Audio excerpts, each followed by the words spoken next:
we have developed, and this was one of the things that we did early on. So it was like from the very beginning, we worked on developing a computerized appraisal program.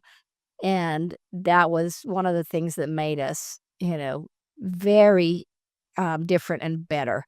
And because nobody in the industry had a computerized appraisal program. In fact, I think we developed the first computerized one in the world. Wow. And because we felt like that if we could put it into a computer system that people that didn't even know much about children's products could use the system and come up with the right Yeah, that's price key.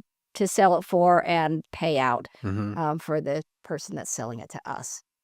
And is that like you put in the brand name or you take a picture of it or what was it? So most you first identify what it is. It's like a girl's top. Sure. And then what kind of a top is it? Is it a blouse or a t-shirt or a sweater?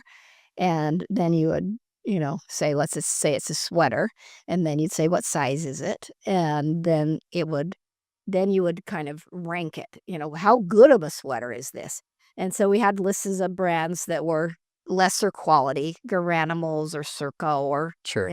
those kinds of things. So that would be a low grade, or a high grade might be a Hannah Anderson or a Gap or, something like that. So you'd grade the quality of the item, and then it would spit out options of prices to price the item at. And within the system, you could see how many you already had of girl size 4 sweaters, and that could also play into your pricing. So we trained on brands, we trained on style. Luckily, kids' fashion is pretty forgiving, because a Disney princess T-shirt that you bought 3 years ago is still gonna be something that a little girl's gonna want today. Yeah. So, but yes, and we would do annual, fashion updates, actually seasonal, twice a year fashion updates, Wow. so they'd know. And did you make those fashion I updates? did. What is that? How do you create a fashion update for kids? So what I would do is, well, it was very helpful when the internet came on. Then I could go on to brands like Gymboree and say, okay, here's what's selling at Gymboree. This is the colors of the year. Here's what's selling at Gap. And so we could show what the fashions were and the styles that came out by year. And before that, were you like going in person to the I business? have to go in person and take pictures and upload pictures, but That's amazing. That's fascinating. And what's in style in Utah, is that the same as what's in style in Texas or Pennsylvania where you had your other pretty stores? much. But I remember back when I had the Sandy store, Gerbeau jeans came into fashion, and Sure. we could sell Gerbeau jeans for a lot of money. It was definitely our highest price clothing item. But another one that was unique, I owned the Sandy store and the South Jordan store at the time.